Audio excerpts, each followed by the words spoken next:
Bismillahirrahmanirrahim. Assalamualaikum warahmatullahi wabarakatuh.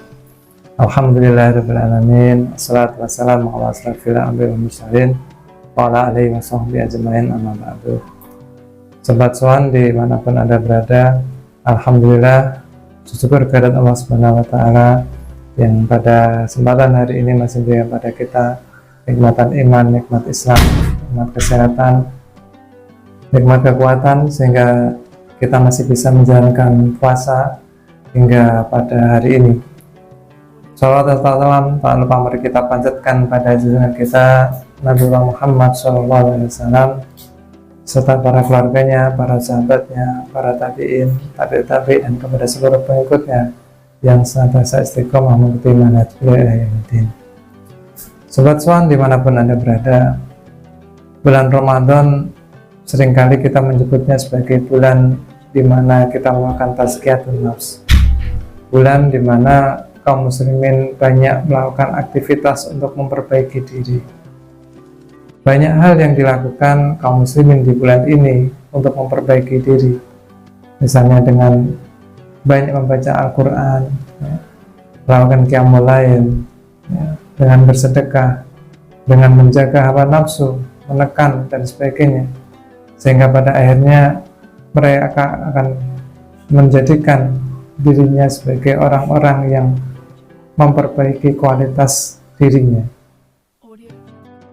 Akan tapi tidak sedikit kaum muslimin yang di bulan Ramadan ini pada akhirnya karena sibuk melakukan aktivitas memperbaiki diri atau tazkiyatun nafs tadi, mereka melupakan kondisi kaum muslimin yang lain.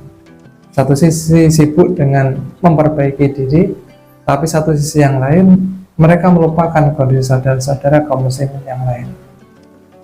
Mereka lupa atau bahkan kemudian tidak menyadari, bahkan mungkin ada di antara kaum muslimin, di antara mereka itu yang kemudian mereka kesulitan untuk beribadah di bulan Ramadan ini sama seperti dianya. Misalnya sekarang ini kondisi saudara-saudara kita yang ada di Palestina. Ya. Banyak kaum muslimin yang mungkin melupakan. Kita beruntung tinggal di Indonesia, kita masih bisa melaksanakan ibadah puasa dengan tenang. Kita bisa menjalankan ibadah-ibadah puasa, ibadah-ibadah yang lainnya. Nah, sehingga bulan Ramadan ini benar-benar berkualitas pada diri kita. Tapi bagaimana dengan kondisi saudara-saudara muslim di Palestina, yang mana mereka mungkin ketika menjalankan ibadah puasa ini mereka dihinggapi dengan perasaan was-was. Mereka tidak tenang kan betul. Karena satu sisi yang lain, ya, musuh mereka, musuh kaum muslimin, yakni orang-orang Yahudi Israel ini, mereka masih senantiasa mengincar kaum muslimin yang ada di Palestina, khususnya yang ada di Gaza.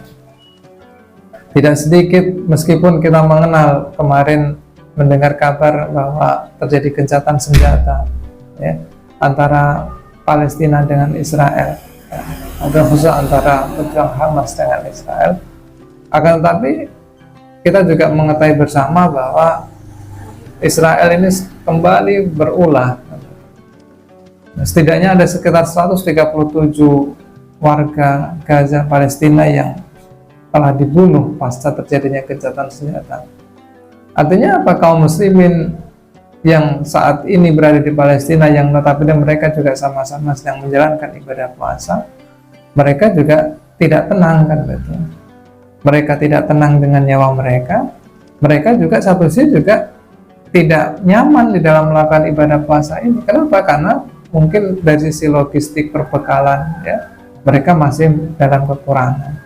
Nah, oleh karena itu inilah yang kemudian seringkali dilupakan oleh kaum muslimin. Ya, mereka sibuk dengan upaya memperbaiki diri sendiri, tapi melupakan kondisi kaum muslimin yang lain. Padahal Rasulullah SAW pernah bersabda, "Innamal mu'minuna ikhwah." Ya, sungguhnya kaum muslimin ini adalah bersaudara. Lebih lagi ada hadis lagi yang menyatakan tentang persaudaraan ini disejajarkan dengan kualitas keimanan seorang muslim. Ya. Rasulullah bersabda, la yu'minun ahadukum hatta yuhibbu li akhihi kama yuhibbu li nafsihi. Tidaklah beriman salah seorang di antara kalian hingga kalian mencintai saudara kalian sebagaimana kalian mencintai diri kalian sendiri. Oleh karena itu, ya, kalau seandainya mungkin di bulan Ramadan ini memang betul kita harus memperbaiki diri kita. Tapi kalau seandainya kita sampai melupakan kondisi saudara-saudara kita yang ada di Palestina dan sebagainya, maka pertanyaannya, bagaimana derajat keimanan kita? Bagaimana kualitas keimanan kita?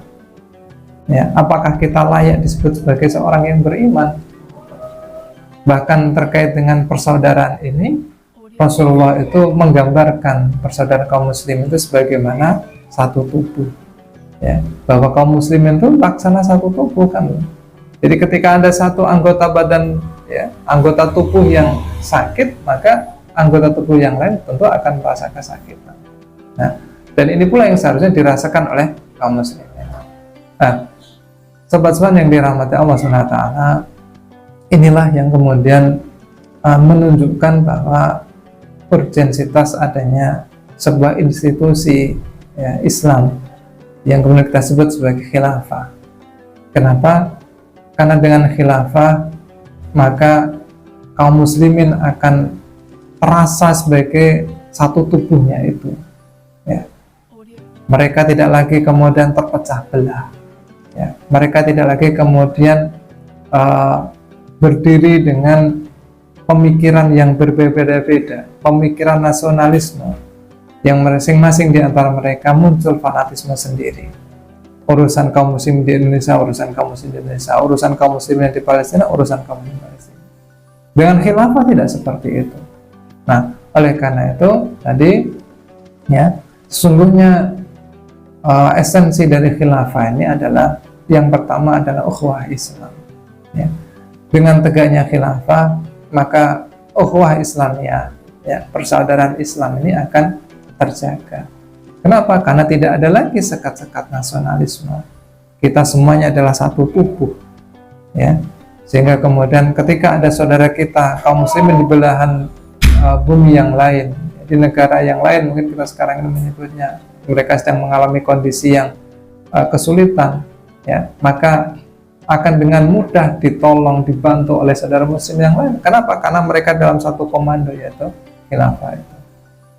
Kemudian esensi yang kedua khilafah itu adalah adanya tegaknya syariat Islam.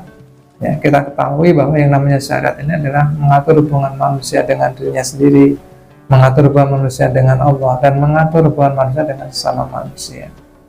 Dengan adanya khilafah, maka syariat Islam akan bisa terwujud, bisa terlaksana dengan sempurna. Baik, sobat semuanya yang dirahmati Allah, oleh karena itu sekali lagi inilah kemudian pentingnya kita memperjuangkan tegaknya khilafah, ya. Agar apa? Agar ukhuwah Islamiyah ini bisa terjaga, ukhuwah Islamiyah ini bisa kemudian bisa diwujudkan di dalam kehidupan sehari-hari kita. Tidak seperti sekarang ini yang kita berbicara mengenai ukhuwah Islamiyah di lisan kita, akan tetapi secara fakta kaum muslimin tercerai. Demikian kultum pada sore hari ini. Mohon maaf apabila ada kekurangan. Wallahu a'lam bishawab. Assalamualaikum warahmatullahi wabarakatuh.